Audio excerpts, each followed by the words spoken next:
If you knew me before I was Muslim and you knew me now, you wouldn't believe it was the same person. Islam changed me in every way. আমার নাম খালিলা আলিশতা আর আমি মুসলিম প্রায় 17 বছর ধরে, আলহামদুলিল্লাহ। তো একটা বিষয় যা সবাইকে চমকে দেয় যে আমার পরিবার হলো ইহুদি। তো যদিও আমি বেড়ে উঠিনি ইহুদি হাউস হোল্ডে, আমার মম, আমি বলবো যে তিনি ছিলেন একজন এথিয়েস্ট, আর আমার ড্যাড ছিলেন খুবই অ্যাগনোস্টিক। তাই আমরা বেড়ে উঠিনি ইহুদি নীতি অনুসারে, যদিও এটা ছিল আমাদের জাতীয়তা, এটা ছড়িয়েছিল আমাদের বৃহত্তর পরিবারে। কিন্তু যদি এটাকে এই দৃষ্টিভঙ্গি থেকে দেখা হয় যে আমরা কেমন ইহুদি ছিলাম, আমরা উদযাপন করতাম ক্রিস্টমাস, তারা খেতেন শুকরের মাংসের সসেজ ক্রিস্টমাসের দিনে, তারা মোটেও ধার্মিক ইহুদি ছিলেন না। তাই আমি আমার বাড়িতে বেড়ে উঠেছিলাম কোনো রকম ধর্মবোধ ছাড়া, আর আমার সবসময় ছিল একটা বিশ্বাস। আমি সবসময় বিশ্বাস করতাম যে সেখানে বৃহত্তর কিছু একটা আছে। আমাকে জাস্ট যেতে হয়েছিল লম্বা এক ক্রেজি সোল সার্চিং জার্নির মধ্য দিয়ে, আর আলহামদুলিল্লাহ আমি যা খুঁজে পেলাম তা হলো ইসলাম।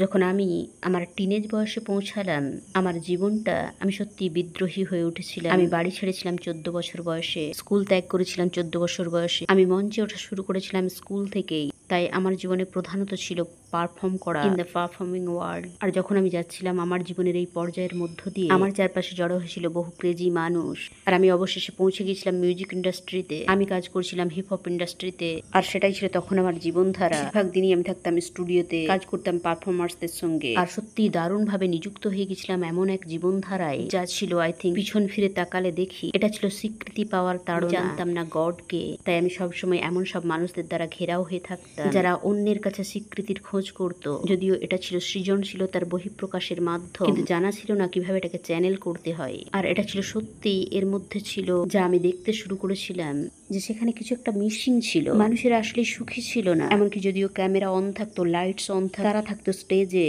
তাদের ইন্টারভিউ নেওয়া হতো, তারা ছিল সব পৃথিবীর অবর্ণনীয় মানুষ, তাদের জন্য চিৎকার করতো মানুষেরা, ছিল টাকা, দামি দামি গাড়ি, তা সত্ত্বেও তারা সুখী ছিল না। আর যখনই লাইটস অফ হয়ে যেত, আসলেই তাদের অনেকেই ছিল ডিপ্রেস, তাদের অনেকেই নিজের যন্ত্রণাকে অসাড় করে রাখার জন্য নিত ড্রাগস, অ্যালকোহল, আরো অন্যান্য জিনিস। আর সেগুলো তাদের আত্মাকে পরিপূর্ণতা দান করতো না। কারণ যেটা এখন আমি বুঝতে পারি যে ঈমান ছাড়া কোনো সুখ নেই, দুনিয়ার কোনো কিছুই অনন্ত নয়, সব সময় সেখানে থাকে কোনো না কোনো শূন্যতা। আর সেটাই ছিল এমন বিষয় যেটা সত্যি আমাকে খোঁজ করতে বাধ্য করেছিল যে এটাই সবকিছু নয়, অবশ্যই এর থেকে মহৎ কোনো বিষয় আছে। আমার 18 বছর বয়স থেকে আমি শুরু করেছিলাম আমার সোল সার্চিং জার্নি, আর আমি প্রথম খোঁজ করেছিলাম ইহুদি ধর্ম, কারণ নিশ্চিত রূপে এটা ছিল আমার পারিবারিক ধর্ম। আর আমি কখনোই এই আইডিয়াটা বুঝতে পারিনি যেটা এমন এক ধর্ম যা বাছাইকৃত মানুষদের জন্য। এটা আমার কাছে বোধগম্য ছিল না যে গড সৃষ্টি করেছেন ভিন্ন ভিন্ন গোষ্ঠী, ভিন্ন ভিন্ন জাতি শুধুমাত্র জাহান্নামের জন্য। তাই এটা আমার মনোযোগ কাটতে পারেনি। তারপর ক্রিশ্চিয়ানিটি, আমি কখনোই বুঝতে পারিনি তিনজনই একজন, এই ধারণাটা, এটা ছিল খুবই কনফিউজিং। কিন্তু আমি অন্য আর কোনো ধর্মের খোঁজ করি, কারণ আমি সবসময় বিশ্বাস করতাম একজন গড আছে। তাই আমার কাছে এটার কোনো অর্থ ছিল না হিন্দু ধর্ম বা অন্যান্য ধর্মের খোঁজ করার। আমি একথা বলবো না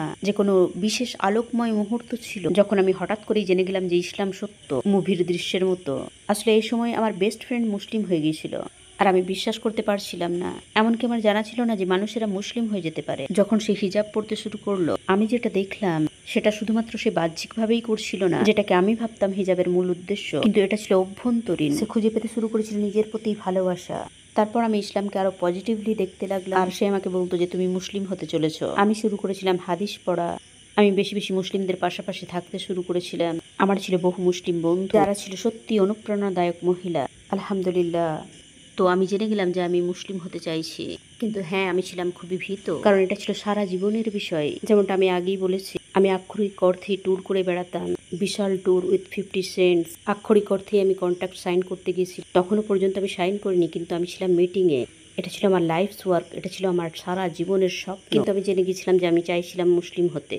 কিভাবে আমি আর থাকতে পারি ক্লাবে, অ্যালকোহলের চারপাশে? কিভাবে আমি থাকতে পারি পুরুষদের চারপাশে? কিভাবে আমি আর থাকতে পারি ওইসব স্থানে যেখানে আপনাকে আরো বেশি নগ্ন থাকতে বলা হয়, মিনি স্কার্ট পরা, সেভাবে যেভাবে মিডিয়া চিত্রায়িত করে মহিলাদের, সেটাই তাদের সৌন্দর্যের মাপকাঠি। আর আমি জেনে গিয়েছিলাম আমি সেটা চাই না। কিভাবে আমি নিজের কাছেই জবাবদিহি করব, কিভাবে সেই পথে চলতে থাকবো, আমি জেনেই গিয়েছি। লা ইলাহা ইল্লাল্লাহ মুহাম্মাদুর রাসূলুল্লাহ। যখন আমি প্রার্থনা করতাম এভাবে। আমি ফজরেই জেগে উঠতাম, কারণ আমি তখন বাস করছিলাম আমার বান্ধবী জেসমিনার সঙ্গে, যে মুসলিম হয়ে গিয়েছিল। সে নামাজ পড়তো মুসলিমদের মতো করে, আর আমি তার পিছনে দাঁড়াতাম এইভাবে, বলতাম যদি ইসলাম হয় সত্য আমাকে একটা সাইন দেখান, আমার দরকার একটা নিদর্শন। আর আমি একটা স্বপ্ন দেখলাম, আর স্বপ্নটা ছিল, এটা ছিল শেষের দিকের সময়। যেখানে মুসলিম হওয়া ছিল বেআইনি। আপনি একজন মুসলিম থাকতে পারেন না, আপনি দেখাতে পারেন না যে আপনি একজন মুসলিম। আর আমার স্বপ্নে আমি ছিলাম একজন মুসলিম, আর আমি ছিলাম জেলখানায়। আর এটা ছিল সত্যিই ভয়াবহ জেলখানা। স্বপ্নের সবকিছুই হরর মুভির মতো লাগছিল। আর আমি আর অন্যান্য মুসলিমরা যারা তালাবন্ধ হয়েছিলাম, বুঝতে পারছিলাম যে আমরা যদি বের হতে পারি গার্ডসদের পাশ দিয়ে, সেখানে আছে একটা উঠান যেখানে আমাদের হাঁটার অনুমতি ছিল। আর সেই উঠানের শেষ প্রান্তে ছিল একটা বেড়া, যার বাইরে দাঁড়িয়ে বহু মানুষ প্রোটেস্ট করছিল। আর যদি আপনি সেখান পর্যন্ত পৌঁছাতে পারেন আপনি মুক্ত। তো আমরা একটা পরিকল্পনা করলাম সেই উঠান থেকে বেরিয়ে গেট পর্যন্ত পৌঁছানোর জন্য, মুক্ত হওয়ার জন্য। আমরা নন মুসলিমের ছদ্মবেশ ধরলাম, আর গার্ডস আমাদের আর চোখে দেখতে লাগলো যে এই লোকগুলো কারা। সে আমাদের পিছনে হাঁটতে লাগলো। বেড়ার বাইরে ছিল এক দল মুসলিম, আর আমরা জাস্ট সোজা হেঁটে গেট পর্যন্ত পৌঁছানোর চেষ্টা করছিলাম। আর সে ছিল আমাদের পিছনে, আর সে ভাবছিল এই মানুষেরা কারা কারা। আর আমি যা ভাবছিলাম, দয়া করে কেউ যেন আল্লাহর নাম উল্লেখ না করে, কারণ আমরা ছিলাম ছদ্মবেশে।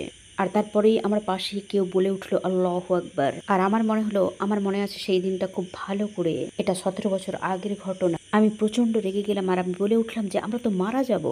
আর গার্ড তাই করলো, সে তার বড় বন্দুকটা আমার সামনে ধরলো, আর সে শুট করলো। বুলেটটা যেই আমার দিকে আসতে লাগলো, এটা আসছিল খুবই স্লো মোশনে। আর আমি ভাবতে লাগলাম এক মুহূর্তের জন্য একমাত্র আল্লাহই আমাদের বাঁচাতে পারেন, মানুষেরা নয়।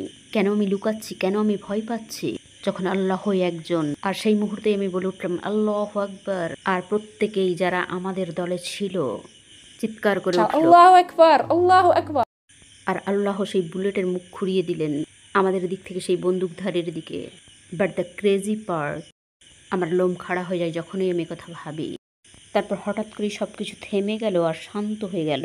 আর সেটা ছিল একটা দমকা বাতাস, একটা সুশীতল বাতাস এলো, আর আক্ষরিক অর্থেই আমাদেরকে ভাসিয়ে নিয়ে গেল একেবারে গেটের কাছ পর্যন্ত নিরাপদে।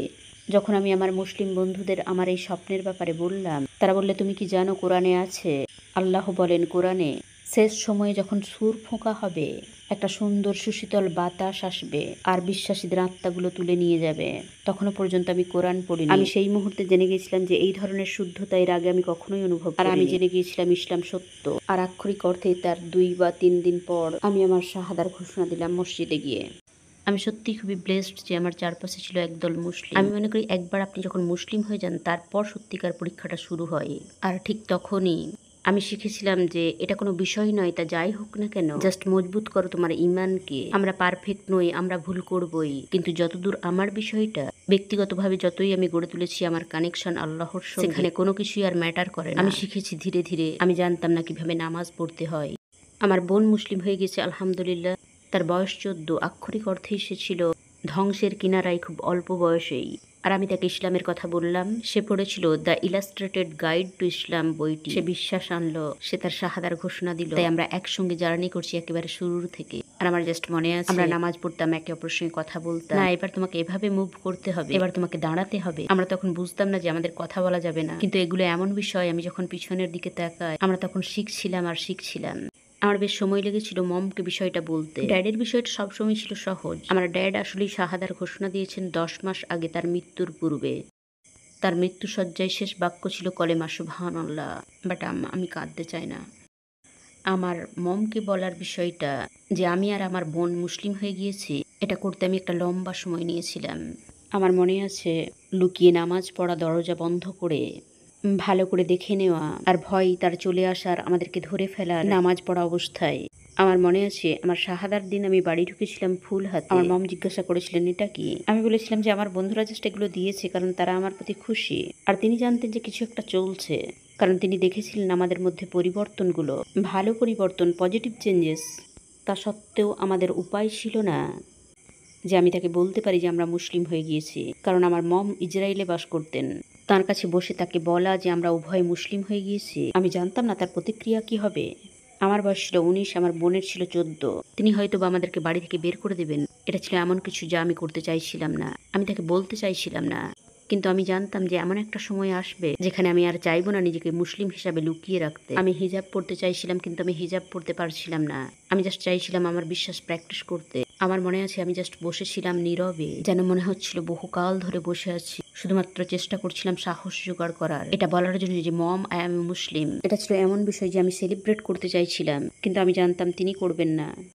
আর অবশেষে আমি যখন তাকে বললাম, তিনি যা বললেন এমন কিছু বললেন যা কোনো মাই তার বাচ্চাদের কখনোই বলে না। তিনি আমার দিকে ঘুরলেন আর আমাকে বললেন, এর পরিবর্তে তুমি যদি বলতে তুমি একজন প্রস্টিটিউট, এর পরিবর্তে তুমি যদি আমাকে বলতে যে রাস্তায় আমি নিজেকে বিক্রি করে দিয়েছি টাকার জন্য, মুসলিম হওয়ার পরিবর্তে আমি খুশি হতাম। তিনি ছিলেন ক্রুদ্ধ, তিনি রাগে কাঁপছিলেন, চিৎকার করছিলেন। আর আমার মম ছিলেন, তিনি জাস্ট, হ্যাঁ, এটা ছিল দারুণ এক অভিজ্ঞতা। বাট আলহামদুলিল্লাহ, আমি কথা বলেছিলাম বহু জ্ঞানী মানুষের সঙ্গে, যারা আমাকে বলেছিলেন যে তোমাকে জাস্ট ধৈর্য ধরতে হবে, তুমি দমে যেও না, তুমি জাস্ট তার প্রতি কাইন্ড থাকো। আর আমার মনে আছে আমি যখন প্রথমবার বিয়ে করলাম, তিনি আমার বাড়িতে এসেছিলেন। আর আমার এক্স হাজব্যান্ড, তিনি জাস্ট মজা করে কথা বলছিলেন। তিনি বলে উঠলেন, এটা তো শয়তানের মতো শব্দ। আর তিনি রুম থেকে বেরিয়ে পড়লেন। আর আমার মম, বিশেষ করে আমি যখন ফুল হিজাব করা শুরু করলাম, তিনি বলেছিলেন তুমি আমার সাথে রাস্তায় হাঁটবে না। আর যখন আমি আবায়া পরলাম, তিনি বললেন কেন তুমি নিনজাদের মতো পোশাক পরেছো। হ্যাঁ, আমার নিয়ত ছিল খুবই শক্তিশালী, এটা তিনি জানতেন। আর তাই যদিও তিনি রেগে থাকতেন, আমি আলহামদুলিল্লাহ আল্লাহর রহমতে আমি আসলে কখনোই, একটা পর্যায়ে গিয়ে তিনি আমার সঙ্গে আর বাইরে যেতেন না। আমার এক বন্ধু ছিল, তার মম এক প্রকার তার শেষকৃত্য সম্পন্ন করে দিয়েছিলেন যখন সে মুসলিম হয়েছিল। লাইক দেয়ালে তার ফটো টাঙিয়ে দিয়েছিলেন যেন সে মারা গিয়েছে। আর এটা এমন বিষয় যে বহু রিভার্সকে এর মুখোমুখি হতে হয়। এটা সত্যিই কঠিন, বাট আলহামদুলিল্লাহ আমার মম তার কটু কথা আর তার রাগ ছাড়া তিনি তখনও সবসময় আমাদের কাছাকাছিই থাকতেন। আর এখন তিনি অ্যাবসলিউটলি ফাইন। আর ভাবুন, এখন আমার মম আমাদেরকে খুবই উৎসাহিত করেন। তিনি আসেন আমার ইভেন্টসগুলোয়, তিনি আমার বাচ্চাদের বলেন নামাজ পড়তে, তিনি আমাদের জন্য শুধুমাত্র হালাল মাংস কিনে তাদের দেখভাল করেন। তিনি তাদের বলেন এটা তোমাদের নামাজের সময় নয় কি। এভাবে একমাত্র গডই মানুষের অন্তরকে পাল্টে দিতে পারেন। তিনি ছিলেন খুবই তিক্ত। যদিও তিনি ইহুদি ধর্মে বিশ্বাস করতেন না, তিনি বলতেন আমরা ইহুদি, তুমি কিভাবে মুসলিম হতে পারো। এমনকি যদিও তিনি মুসলিমদের ঘৃণা করতেন না, তার মুসলিম বন্ধু ছিল, কিন্তু এটা ছিল তার মেয়েদের বিষয়। যখন আপনারা হাঁটেন রাস্তা দিয়ে, আমি জানি আপনারা চারিদিকে দেখেন সবুজ ঘাস, যার তলদেশে আছে শিকড়। সেই তলদেশে এটা শুরু হয়েছিল একটা বীজ থেকে। যখন আপনারা দেখেন পাখি আকাশে উড়ছে, তারা নিচে পড়ে যায় না। আর দেখেন সমুদ্র সৃষ্টিকুলে পরিপূর্ণ, এমনকি যাদের সৌন্দর্য আপনি কল্পনাও করতে পারবেন না। এমনকি যদি আপনি লক্ষ্য করেন মানুষের চোখের সৃষ্টির এই সমস্ত বিষয় শুধুমাত্র বাই চান্সে হয়নি, কিভাবে তা বাই চান্সে হতে পারে। আর আমি জানি এগুলোই এমন বিষয় যে আমি গভীরভাবে চিন্তা করি। আমি সবসময় নিজে নিজেই ভাবি, সে সময় আমি চাই না আমার মম আর ড্যাড যা বিশ্বাস করে তা, যখন আমি মারা যাব আমি জাস্ট ধুলাই পরিণত হব, এটা আমি বিশ্বাস করতে পারি না। তাহলে কিভাবে আছে আমাদের এত জটিল আবেগসমূহ, এত সব আলোচনা সমালোচনা, চিন্তাভাবনা, নাথিংয়ের জন্য? সেখানেই আছে আমাদের উদ্দেশ্য। আমরা এখানে আছি একটা উদ্দেশ্যে, আমরা এখানে আছি অল্প সময়ের জন্য। আপনার জীবনের একমাত্র প্রতিশ্রুতি হলো মৃত্যু। যে সমস্ত বিষয়গুলো আমরা ভালোবাসি, সম্ভবত যেগুলো আমাদের প্র্যাকটিস থেকে আমাদেরকে দূরে রাখে অথবা মুসলিম হতে বাধা দেয়, আল্লাহ এমন কিছুকে হারাম করেননি যেটা এমন বিষয় জানি সত্যি আমাকে সংগ্রাম করতে হয়েছে, যেটা হারাম, এটা তুমি করতে পারো না, ওটা তুমি করতে পারো না। তিনি শুধুমাত্র সেগুলোকেই হারাম করেছেন যেগুলো আমাদের জন্য খারাপ। আমরা খুবই স্বাধীন। আমি এখন অনেক বেশি স্বাধীন এই ধরনের পোশাক পরেও, একজন নন মুসলিম হিসাবে আমি যা ছিলাম তার থেকে। আমি স্বাধীন কারণ আমি সিদ্ধান্ত নিয়েছি যে আমি আমার বাহ্যিক রূপ দিয়ে জাজ হব না। আমি সিদ্ধান্ত নিয়েছি আমি শালীন পোশাক পরে চলব। আমি সিদ্ধান্ত নিয়েছি কিভাবে আমি শো আপ করবো সেটার, যা নিশ্চিত রূপেই উপস্থাপনা করবে এই সুন্দর বিশ্বাসের, যেটা আমি বিশ্বাস করি আর ভালোবাসি আলহামদুলিল্লাহ। তাই যদি আপনি হন আগ্রহী ইসলামের প্রতি, যদি আপনি হন আগ্রহী প্রচেষ্টা করায়, প্রার্থনা করুন। আমি এটাই করেছিলাম, প্রার্থনা। বলুন আমাকে সাহায্য করুন। আপনি নিজে এটা করতে পারবেন না, প্রার্থনা করুন। ভালো সঙ্গী সাথীদের সাথে থাকুন, ভালো মানুষদের পাশে থাকুন, আর পদক্ষেপটা নিন। আপনাকে পারফেক্ট হতে হবে না, আপনি শুধু প্রচেষ্টা করতে পারেন, আর বিশ্বাস করুন এটা লাভজনক হবে।